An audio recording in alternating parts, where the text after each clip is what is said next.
Waiting for you to respond. I'm going to set this case for a pretrial conference on the same date as the other pending cases. You are facing a lot of jail time in these cases, and I don't want to hear any excuses from you today or at any time about why you're driving. I'm fed up with you constantly being in this courtroom driving against court orders while pending cases are happening. This is constant, well before Mr. Loftus was ever involved in representing you.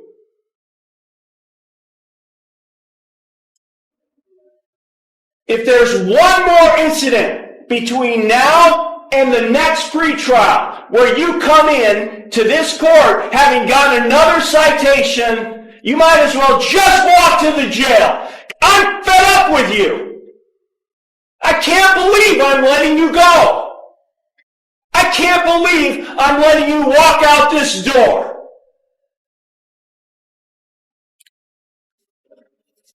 It's constant with you, and I don't get why I keep being so generous to someone who just thumbs his nose at me. Get your client out of here. I don't want to see his face until the next pretrial. Bond is set, $5,000 personal recognizance, not to operate or be in the driver's seat of a... We begin today in the Canode Municipal Court with a defendant who seems determined to test the court's patience. He's out on bond for driving without a license, but that hasn't stopped him from repeatedly getting behind the wheel. The judge is clearly fed up with seeing him over and over for the same offense. She warns him bluntly that if he shows up with another citation before his next hearing, he might as well walk straight to jail. The judge sets bond at $5,000 personal recognizance with strict conditions not to operate any vehicle. It's a sharp warning that's meant to save him from himself. She's strict but fair, try and make sure he understands the seriousness of ignoring court orders. This judge isn't playing games. She values her authority and the law. Watching her manage this courtroom is actually refreshing because she's consistent and firm. It's a great example of a judge balancing stirring consequences with an opportunity for the defendant to do better. Everyone. Yes. Do you have any questions regarding any of those? No. Do you recall receiving a copy of the Yes. citation that was issued on November 1st, 2022? Yeah. Okay. You're charged with 2 counts. The first charge is driving under suspension. That is a first-degree misdemeanor.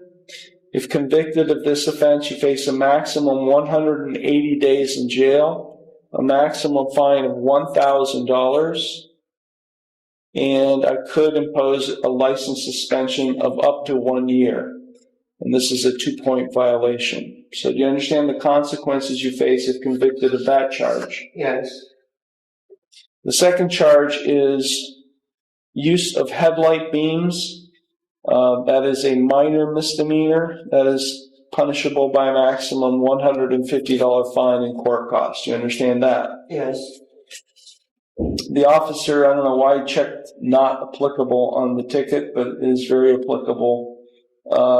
If you need to provide the court proof of insurance that on the vehicle you were driving on November 1st, 2022. If you're not able to provide this court proof of insurance on the vehicle you were driving that day and are convicted of this offense, you do face a mandatory That first hearing, we stay in the same judge's courtroom for another memorable moment. This time, the hearing happens in front of a group of young students visiting the courthouse on a field trip. The judge begins by carefully explaining rights and plea options to the defendant. Ms. Sullivan is polite and thorough, giving her every chance to respond appropriately. But when asked about understanding potential consequences of her charges, including driving under suspension and using high-beam headlights improperly, she becomes disrespectful. She interrupts with a dismissive, rude comment in front of the kids. The judge reacts instantly, telling deputies to take her into custody. He's clearly making a point about respecting courtroom decorum, especially with children watching. It's a strong lesson on how to behave in court, and the judge doesn't back down. He sends a clear message that disrespect will not be tolerated. The young audience definitely learned that choices have real consequences. Did you just use the F word in front of these kids, in front of me? Did you just do that? Take her into custody, go down in jail, and then think about what you just said to me in this courtroom in front of these kids. And then maybe, just maybe, I might take your case up later today. Okay? Go. Get out of here. We shift to another courtroom entirely where Judge Danto is presiding over the case of Bradley Peterson. From the start, this hearing reveals major tension between the defendant and his attorney. Peterson's lawyer, Mr. Keller, explains that their professional relationship has hit a wall. The disagreement is over a motion that Peterson filed without consulting him, demanding that the judge be removed from the case. Keller refuses to support it, saying he can't in good faith put his name on something he finds frivolous. Rather than continuing under these conditions, he respectfully asks the court to let him withdraw from representing Peterson. It's a surprisingly professional exchange given the underlying conflict. Both the lawyer and the defendant speak politely, making it clear this is a matter of principle rather than personal animosity. The judge listens carefully and asks clarifying questions. It's an unusual but instructive glimpse into how legal disagreements can force attorneys to step away if they can't ethically support their clients. The state. Michigan versus Bradley Peterson. Okay, counsel, you're Mr. Perpenwalk Keller, your name for the record, please. Good morning, Your Honor. Yvonne Parabon Keller, P8432, appearing on behalf of Mr. Bradley Peterson, who is present today in the courtroom. All right, thank you. And Mr. Peterson, for the record, please. Brady Thomas Peterson. All right, thank you. And Ms. Bella, your appearance for the record, please. Good morning, Your Honor. Michaela Vella on behalf of the people, P87185.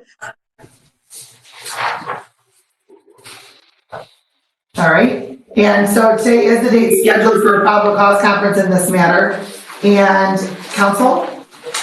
Your Honor, I had the opportunity to speak with Mr. Peterson in the breakout room, and this is something that the court may be aware of, and I am not. Mr. Peterson had recently come out of being incarcerated for the purposes of these proceedings. He got out on bond, and that was arranged. Mr. Peterson and I had discussed a number of things in the breakout room. We discussed going forward with strategy in this case, and Mr. Peterson had informed me that he had filed a motion with the court to remove the judge from this case. And regardless of whether that motion had been filed or not, or whether he intended for such a motion to be filed, I advised him that I was not comfortable with doing so and that I did not agree to do so for the purposes of this case. And as such, him and I discussed that this was going to be a stopping point in going forward with representation. And as such, we parted amicably, and at this time. The discussion continues. Mr. Keller clarifies that this wasn't an angry or hostile split, but a respectful disagreement about strategy.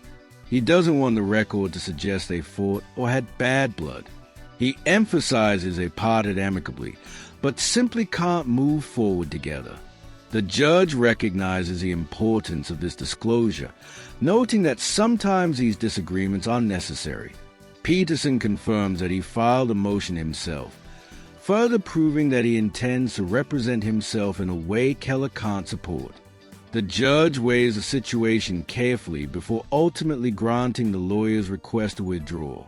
It's a rare example of an attorney proactively stepping back to avoid ethical conflict. This shows how lawyers have professional duties that can override client demands.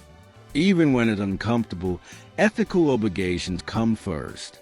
The court's careful approach ensures fairness to both the attorney and the defendant. It's a subtle but important lesson about integrity in legal practice.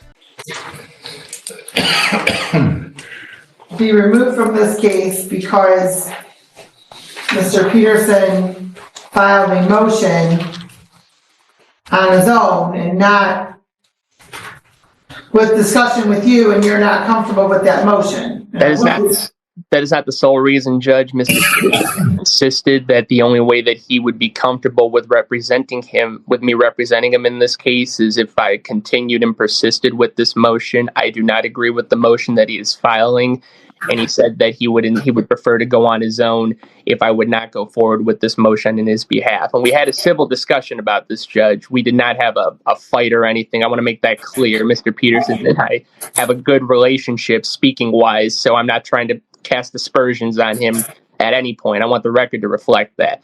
But this is an impasse that we have reached, and that is the reason I have brought this to the court's attention. Okay. All right, the court will note that there was a motion that was filed today asking for this court For the videotape, hearing a bell and charges. Okay, we don't have videotape. You can request a transcript, certainly. Yes, you can certainly request a transcript. Yeah. You don't need a motion for that. You can request a transcript. The judge then turns to Peterson, who starts explaining why he filed his motion. He mentions wanting the hearing recordings and accuses the court of bias. The judge responds calmly, explaining that there isn't a video recording of the Zoom hearing, only a transcript. He even clarifies that Peterson doesn't need a motion to request a transcript. He can simply ask and pay the fee. Peterson seems confused about basic procedures, showing he's not prepared to defend himself effectively. The judge remains patient, explaining these details while gently pushing back on Peterson's misconceptions. It's a valuable reminder of why self-representation can be risky, especially when a defendant doesn't know the basic rules. The hearing reveals the judge's effort to keep things fair and clear, even as Peterson grows frustrated. This part of the hearing is striking because it shows the balancing act judges face protecting defendants' rights while maintaining order and reality in the court. 003, I believe it's filed that on the 17th on Friday or something like that. So Okay, hold on, just one moment. Okay, well, counsel, I will allow you to, I will grant your motion to terminate representation specifically as far as moving forward, but counsel, I would just, if you can just stay on these proceedings. Oh, of course. I would sure, yeah, I have no problem. Let me finish, please. I'm sorry. To advise Mr. Peterson appropriately if he's getting into some territory he shouldn't be getting into, okay? Of course, Judge. Thank you. So the motion you filed today, sir, is regarding the Zoom video that does not exist, but the transcripts you can certainly request, correct? yes. That's all of this one. And you filed something on January 17th, and you're requesting our 2. Peterson insists it is being treated unfairly and cites supposed constitutional violations. He claims he has a right to face the accusing party and accuses the court of imposing biased conditions. The judge remained composed, explaining that the conditions of bond are standard practice, especially in cases involving alleged assault or resisting an officer. The bond conditions are there to protect complaining witnesses and public safety, not to punish the accused without trial. The judge emphasizes that these are allegations, not convictions, and the conditions are just a safeguard. It's a calm and rational explanation intended to keep the discussion grounded in legal reality. Peterson doesn't seem satisfied, but the judge holds firm. This exchange demonstrates a challenge of dealing with defendants who reject legal norms. The judge's commitment to explaining bond conditions while defending court integrity shows professionalism. It's also an educational moment about why bond conditions exist in the first place. Next voice. Next voice. Next voice as Peterson continues to interrupt. The judge reminds him that allegations of assault and resisting an officer justify the bond restrictions. Peterson disputes even the basic allegations, insisting he's done nothing wrong. The judge repeats that the court is simply responding to the nature of the charges and must consider public safety. The judge explains that in other cases like domestic violence or alcohol-related offenses, Similar restrictions apply to protect victims or the public. It's clear the court is trying to be consistent and fair, not biased. Peterson, however, keeps framing conditions as an attack on his rights. The judge's calm, thorough approach shows remarkable patience. He explains that conditions can be adjusted if needed. I'm not trying to violate your constitutional rights. What I'm trying to do is that there is, right now, that there's a complaining witness. There are allegations, and so the court, as condition of bond, has put certain parameters and conditions of bond on. Just as, like I just stated, just as if there is an assaultive, somebody with assault and battery or domestic violence, they're not allowed to return to the home or wherever the victim lives. They're not allowed to return to the victim's place of employment. They're not allowed to contact the victim. Those are all conditions I put in. Somebody with disorderly conduct, I put certain provisions in there, whether they can use alcohol or not use alcohol, whether they have to use testing or not testing. It's not intended to violate any rights under the U.S. Constitution. The purpose is for protection of the complaining witnesses and protection of society if this court deems necessary. That's if somebody violated a law. I haven't violated nothing. Sir? I'm with you. The allegation is that you assaulted or resisted, obstructed a police officer causing injury and trespassed. That's just an allegation. You're correct. You're correct. But as a condition of bond, there are certain factors the court has to take into consideration when assessing. New evidence emerges, but for now they stand. This moment reveals how courts navigate a delicate balance respecting defendants' rights while protecting the public. It's a tough but essential part of the justice system. Next voice, Peterson continues to argue that the court is violating his rights, insisting there's no injured party and questioning the entire legal basis of the case. He even suggests there are multiple issues being ignored. The judge listens but doesn't budge. He carefully explains that bond conditions are based on the seriousness of the allegations and the need to prevent harm while the case is pending. The judge clarifies that no one is presuming guilt, but that these steps are about managing risk. Peterson's refusal to acknowledge this frustrates the proceedings, but the judge doesn't lose.